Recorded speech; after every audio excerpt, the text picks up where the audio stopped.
একটা জবান বন্ধ রাখবেন না। চিৎকার মেরে বলেন আল্লাহু আকবার।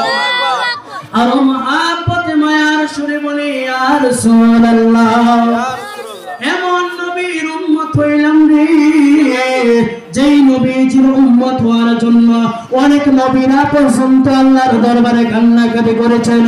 সকল নবীর চাইতে একজন নবীর ফরিয়াদ রে আল্লাহ রাব্বুল আলামিন কবুল করেছেন। তিন নাম হলো হযরত ঈসা রুহুল্লাহ। আল্লাহ বলে ঈসা, তোমার ফরিয়াদকে আল্লাহ রাব্বুল আলামিন কবুল করে নিলাম। তোমাকে ওই আখিরে জামানার রাহমাতুল লিল আলামিন দয়াল নবীজির উম্মত হিসাবে আবার পৃথিবীতে প্রেরণ করব। চিৎকার মেরে বলেন না সুবহানাল্লাহ। কেমন মায়ের নবী, কেমন দয়ার নবী। গভীর মনোযোগ নিয়ে বসে যান, অন্তরের কান লাগায় দেন নে বাবা। হযরত জিবরাইল আলাইহিস সালাতু ওয়াস সালাম আল্লাহ রাব্বুল আলামিনের কাছে ডাক দিয়া কয়, আল্লাহ গো, ও আমার মায়ার আল্লাহ, যে নবীর জন্য গোটা পৃথিবী সাজাইছেন গো, ওই নবীজির দাম বেশি নাকি আমি জিবরাইলের দাম বেশি? আল্লাহু আকবার বলেন। আল্লাহ রাব্বুল আলামিন ডাক দিয়া কয়, কি শোনায়া দিলেন জিবরাইল? যে নবীর কারণে আমি আল্লাহ গোটা কুল কায়নাত সাজাইলাম রে, ওই নবীর সম্পর্কে তুমি কি কোনো তুলনা করতেছো? ওই নবী সম্পর্কে কি তুমি কি জানতেছো জিবরাইল? ওই নবীর ক্ষমতা বেশি নাকি তুমি জিবরাইলের ক্ষমতা বেশি?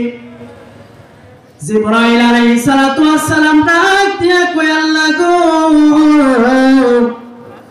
ও আল্লাহ, আমি একটু পরীক্ষা করে জানতে চাই। আল্লাহ রাব্বুল আলামিন ডাক দিয়ে কয়, জিবরাইল, যে নবীর সঙ্গে তুমি তুলনা করতেছো, ওই নবীজির আখিরাত জামানার পয়গম্বর রাহমাতুল লিল আলামিন দয়াল নবীজির উম্মতের সমান তুমি জিবরাইল না। চিৎকার মেরে কোন আল্লাহু আকবার। জিবরাইল আলাইহিস সালাতু ওয়াস সালাম ডাক দিয়ে কয়, আল্লাহ গো, ও আল্লাহ, তাহলে আমি কিভাবে বুঝবো আমি আখিরাত জামানার পয়গম্বরের উম্মতের সমান না? আল্লাহ রাব্বুল আলামিন ডাক দিয়া কয়, ও জিবরাইল, তুমি যদি তোমার নিজেকে পরীক্ষা করতে চাও, নিজের যদি তুমি যাচাই বাছাই করতে চাও, এই মুহূর্তে চলে যাও মদিনাতুল মুনাওয়ারা, মসজিদে নববীর মধ্যে চলে যাও। মসজিদে নববীর মধ্যে যাও, ও জিবরাইল, সর্বশেষ ব্যক্তি দেখবা একজন বয়োজ্যেষ্ঠ একজন ব্যক্তি আছে, একজন ব্যক্তি আছে। এই মুরব্বী টাইপের ব্যক্তি যখন সর্বশেষ মসজিদ থেকে বাইর হবে, মসজিদ থেকে বাইর হলে তার সাথে তোমার আদান প্রদান করে নিও।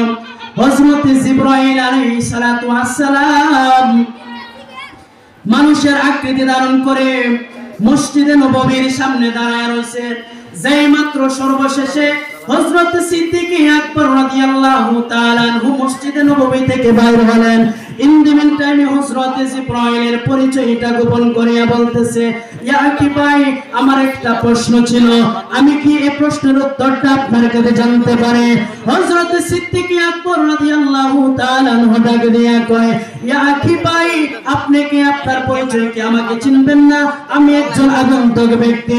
বলতেছে, আপনি কি এই মুহূর্তে বলতে পারবেন আল্লাহর ফেরেশতা হযরত জিবরাইল আলাইহিস সালাম এই মুহূর্তে কোথায় আছে? হযরত সিদ্দিক আকবর রাদিয়াল্লাহু তাআলা আনহু বলতেছে, যে বলতে পারবো, আমাকে 2 মিনিট সময় দেওয়া লাগবে।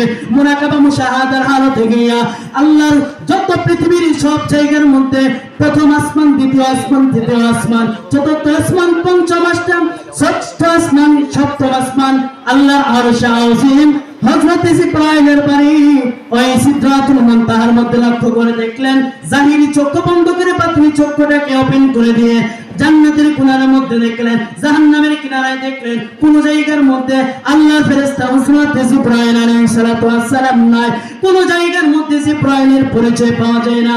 বসতেছে মনে হয় নবীজির রওজা মুবারকের পাশে মনে হয় জিবরাইল আছে। ইমদিমিন টাইমে দেখছে রাসূলের রওজা মুবারকের পাশে হযরত জিবরাইল আলাইহিস সালাম নাই। হযরত সিদ্দিক আকবর রাদিয়াল্লাহু তাআলা আনহু দাঁড়িয়ে দিয়া কয়, ভাই আমি পৃথিবীর সব জায়গার মধ্যে দেখলাম, কোন জায়গার মধ্যে আল্লাহর ফেরেশতা হযরত জিবরাইল আলাইহিস সালাম নাই। আমি সিদ্দিক আকবরের কথা হইল, আপনি হইলেন হযরত জিবরাইল। চিৎকার মেরে বলেন আল্লাহু আকবার।